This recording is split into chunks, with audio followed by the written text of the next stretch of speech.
Nesse vídeo eu vou trazer um acréscimo sobre o estudo de Cantares. Eu estou aqui no terraço de casa mesmo.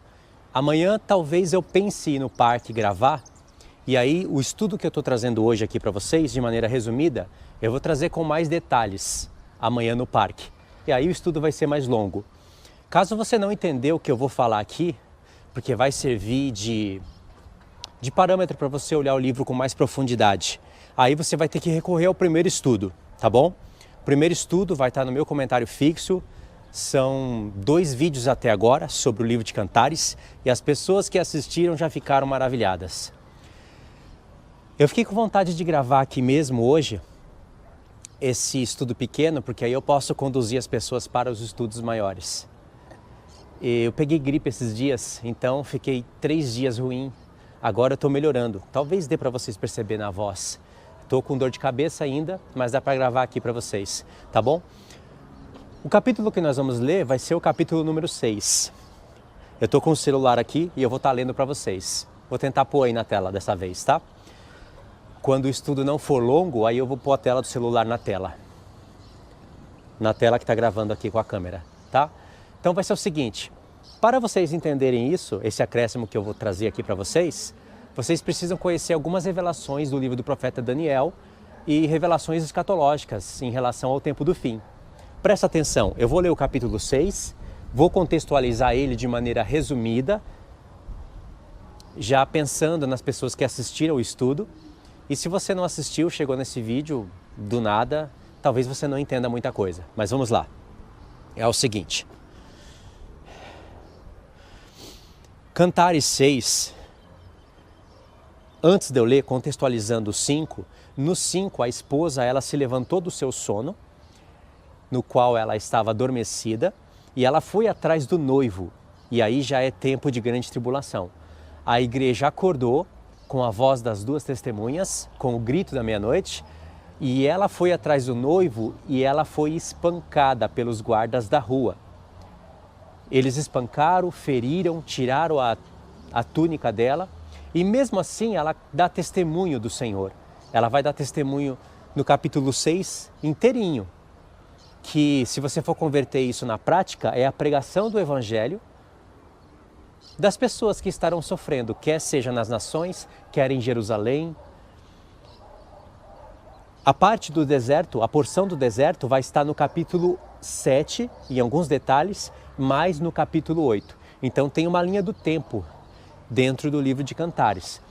Basta vocês entenderem isso. O capítulo 5, ela desperta do sono, já é uma segunda cena onde vai mostrar que ela vai ser espancada, que ela vai sofrer por amor ao Senhor.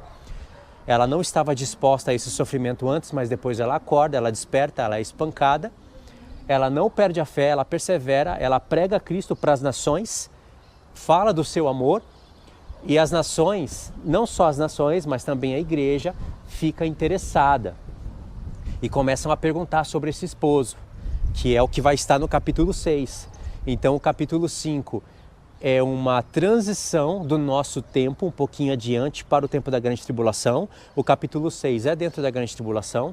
O capítulo 7 vai falar um pouquinho da vida da igreja no deserto, daqueles que serão protegidos para ficarem vivos até o fim e preservar as nações que vão entrar ao milênio. E o capítulo 8, o Senhor vai conduzir toda a mensagem para o tempo do deserto. Importantíssimo, né? Conhecer a mensagem por completo, com o que vai acontecer dentro da última semana, por completo. Então vamos lá, capítulo 6, olha que coisa impressionante. Para onde foi o teu amado, ó mais formosa entre as mulheres? Que rumo tomou o teu amado? Estão perguntando, né? E é um coro. Aí a esposa responde: o meu amado desceu ao seu jardim, aos canteiros do bálsamo, para pastorear nos jardins e para colher os lírios. Aqui, a igreja já está dizendo, o meu amado desceu ao seu jardim. Já está aqui subentendido que ela falou da morte do Senhor, da sua ressurreição, ascensão aos céus, o envio do Espírito, e está trabalhando na colheita, para colher os lírios. No próprio livro, no capítulo 1, 2 e outros pontos, você vai ver que ela é a rosa de Saron, ela é o lírio entre os espinhos. E aí ela fala que ela mesma vai ser colheita. Ou seja, ela está pregando tanto para a igreja, o restante que ainda não conhece o Senhor plenamente, como para as nações, que vai ter o arrebatamento.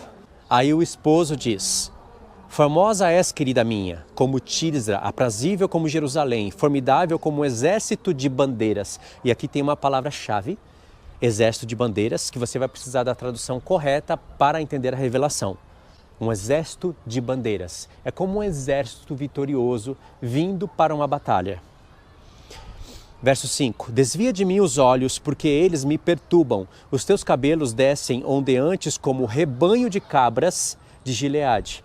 Tá vendo? Essa mulher, tipologicamente, ela existiu literalmente, é óbvio, mas tipologicamente ela representa a igreja, um rebanho de cabras. Verso 6. São os teus dentes como rebanho de ovelhas que sobem do lavadouro, dos quais todas produzem gêmeos, e nenhuma delas há crias. Então, já está usando aqui partes do corpo da mulher para falar da igreja, certo? Verso 7. As tuas faces, como romã partida, brilham através do véu. 60 são as rainhas, 80 as concubinas, e as virgens sem número, mas uma só é a minha pomba, a minha imaculada de sua mãe, a única, a predileta daquela que deu à luz. Viram-na as donzelas e lhe clamaram e lhe chamaram ditosa. Viram-na as rainhas e as concubinas e a louvaram.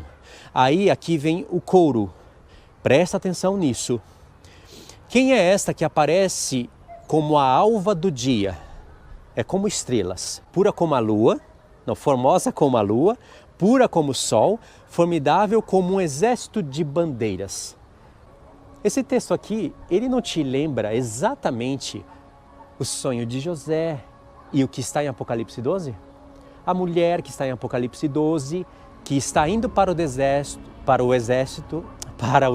com as duas asas da grande águia, ela vai ser aquele exército de bandeiras. E ela está indo para o deserto com as duas asas da grande águia, que vocês sabem que fala das duas testemunhas, essas duas asas da grande águia, que aponta para o tempo do Egito, lá de Êxodo, a partir do 15 até o 19. E essa mulher está indo para o deserto e diz lá, para ser sustentada durante 1260 dias, Apocalipse 12. E essa mulher, ela tem uma coroa de 12 estrelas na cabeça, ela está com a lua debaixo dos pés e revestida do sol. Tá vendo as estrelas, o sol e a lua aparecendo nessa mulher que está indo para o deserto? E não é somente ela que está indo.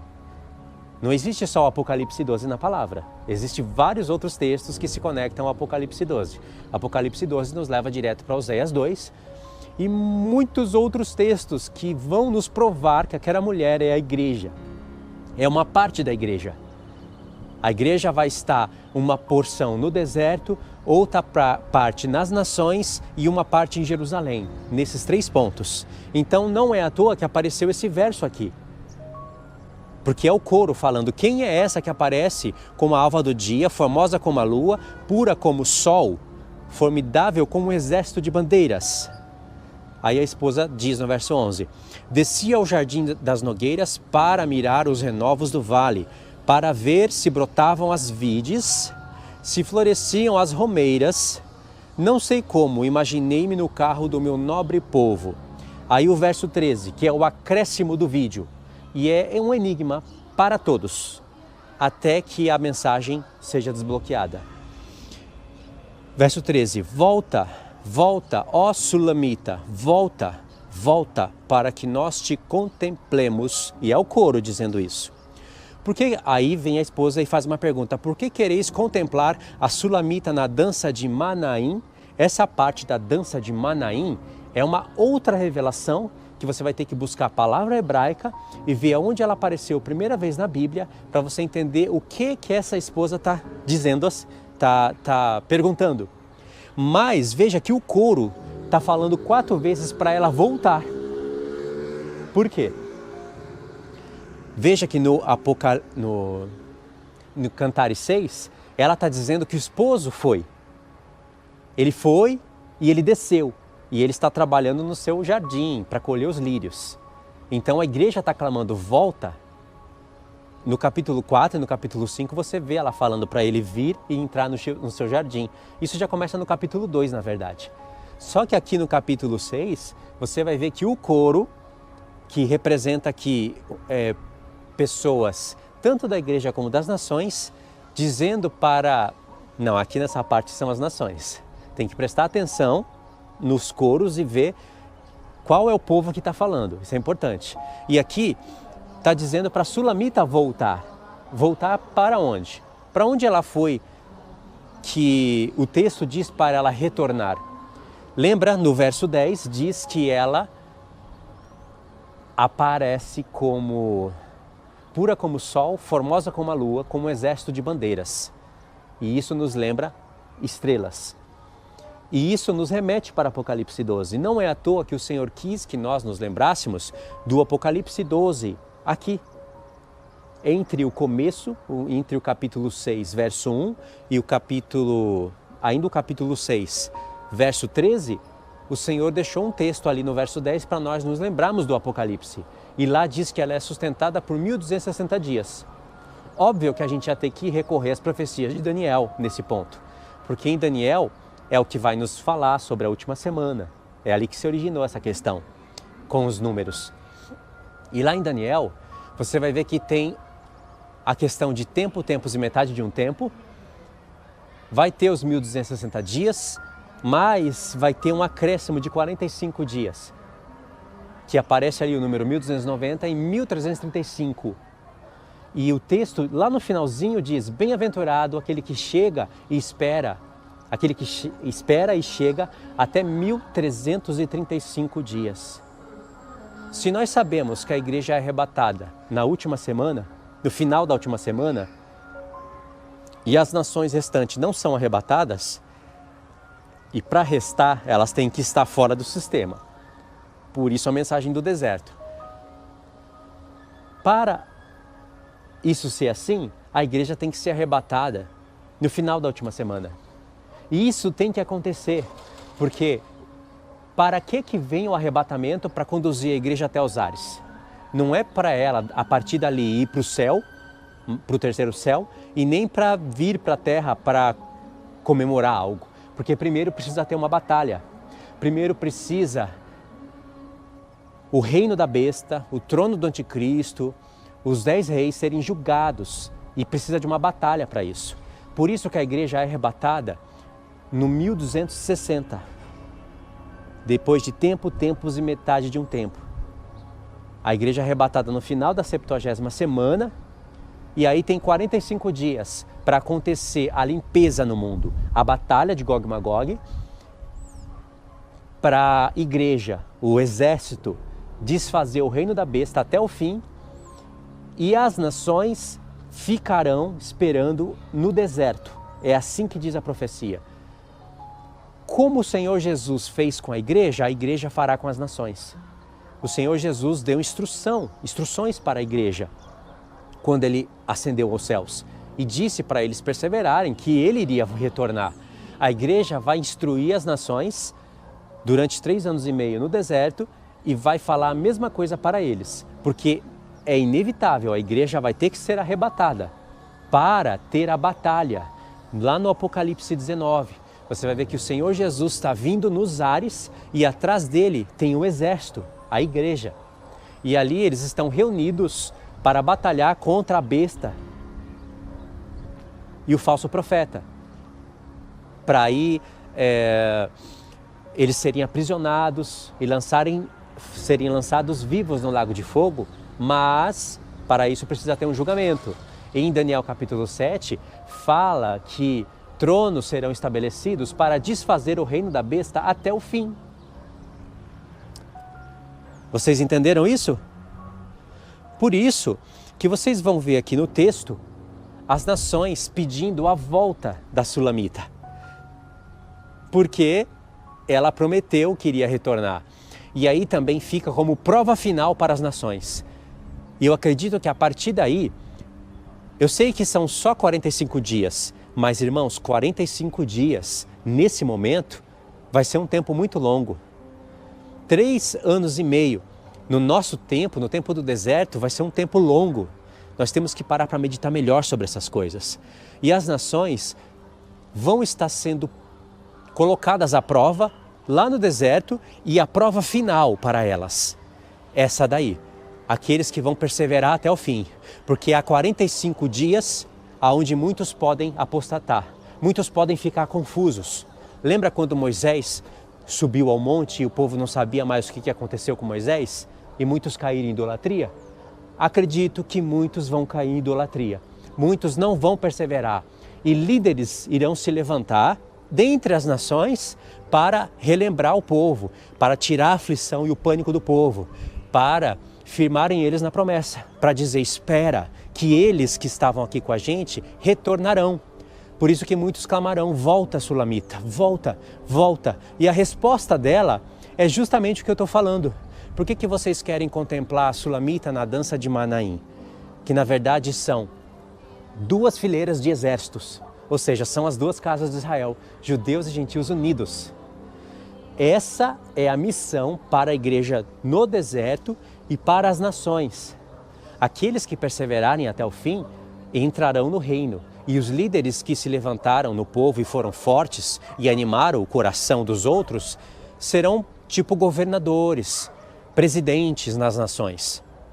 Os apóstatas serão tirados do meio do povo. Isso não é invenção minha, tem muitos textos que eu poderia colocar aqui para fundamentar essa ideia. Por exemplo, em Ezequiel, se eu não me engano, no Ezequiel capítulo 20, diz isso. Fala que o Senhor vai passar as pessoas que estiverem lá no deserto dos povos sobre o cajado, sobre a vara da correção, e ele vai tirar do meio do povo os transgressores. Então isso não é invenção. Para quem segue o canal e já conhece essa mensagem, já pegou, entendeu tudo que eu estou falando aqui. E nações têm que restar.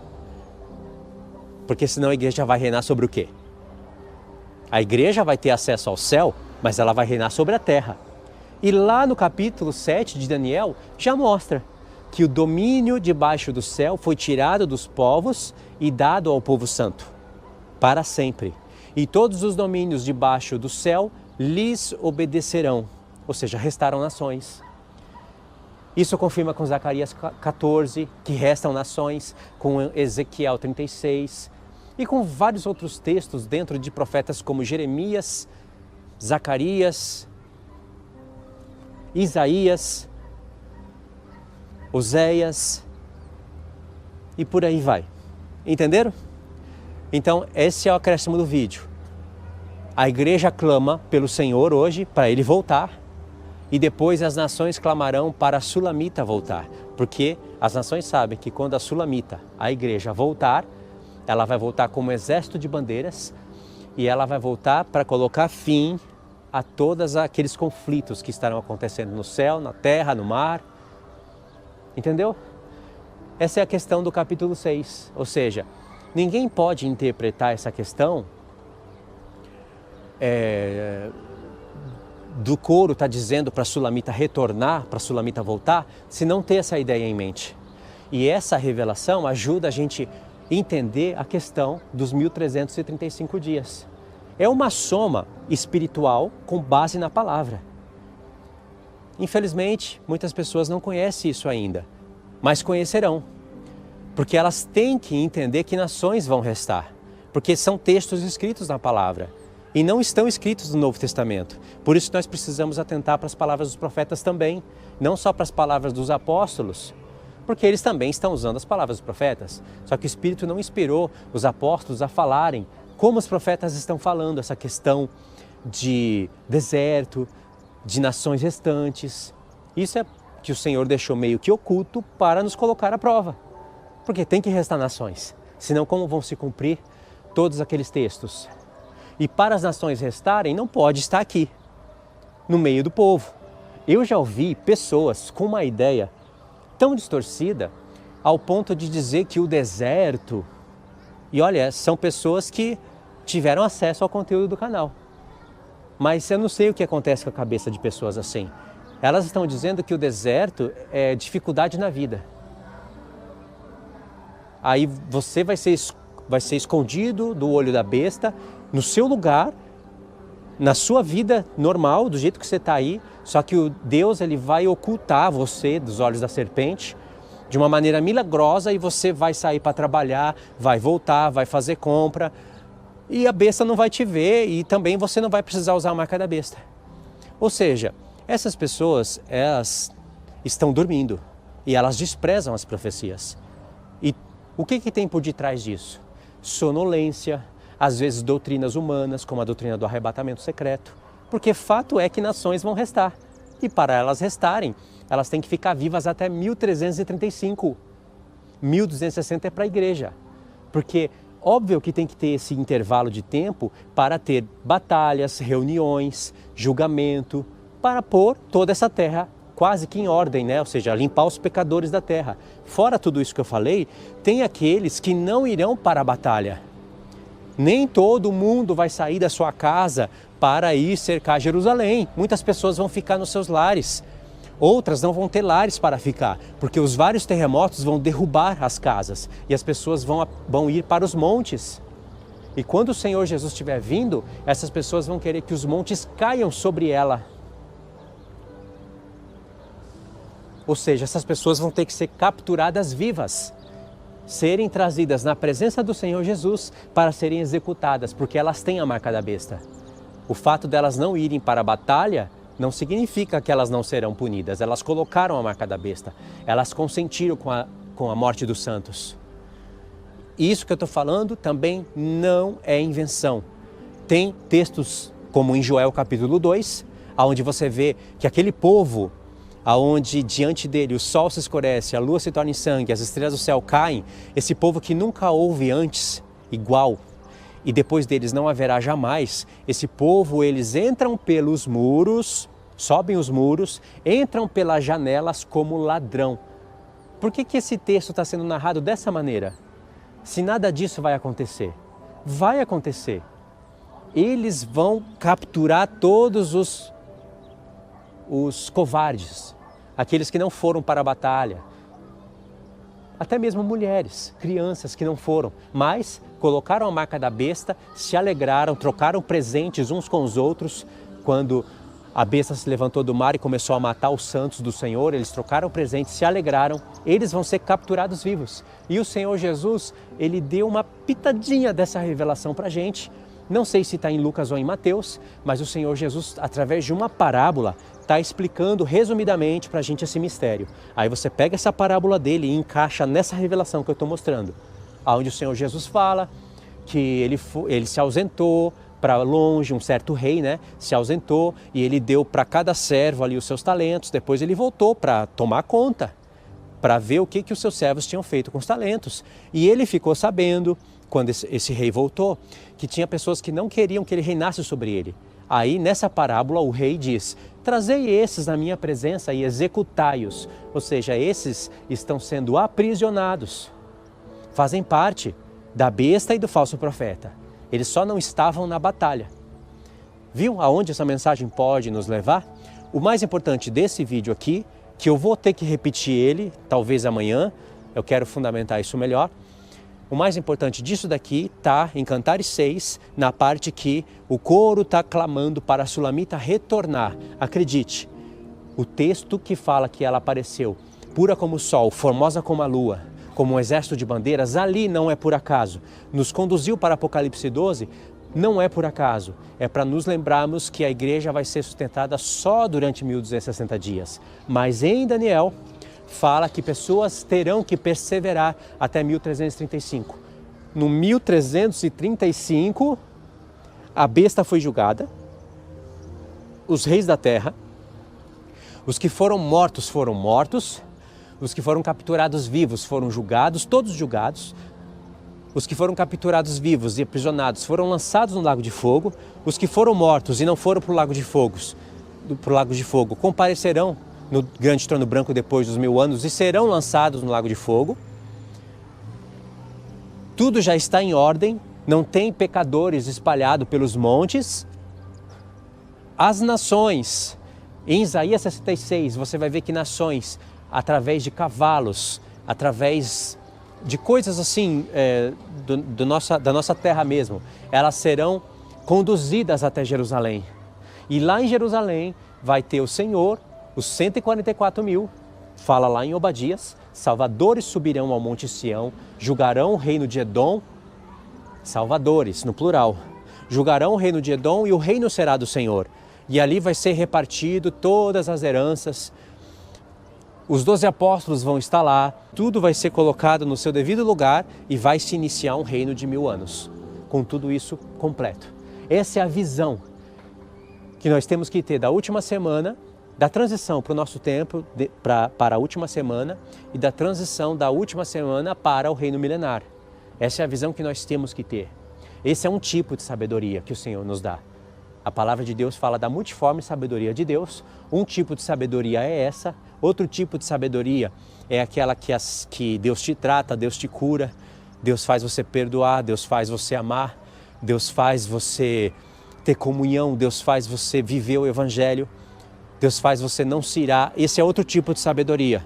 Um outro tipo de sabedoria é você saber explicar outras questões. Multiforme sabedoria de Deus. Tem pessoas que ainda não têm essa sabedoria, não porque Deus não quis dar, mas porque elas não buscam. E as que buscam, as que se encontram com mensagens assim e querem perseverar em doutrinas humanas, elas não recebem essa sabedoria do Senhor. Entendeu? Esse é o assunto que está em Eclesiastes. Eu vou deixar para vocês no meu comentário fixo o link desses estudos. É só vocês seguirem, tá? Nesse vídeo eu fico por aqui. Deixa os comentários. E, felizmente, eu vou ter que repetir isso. Eu sei que não vai ser mais novidade quando eu repetir, só que eu vou ter que repetir dentro de uma outra mensagem. Tá bom? Fiquem na paz então, irmãos. Deus abençoe.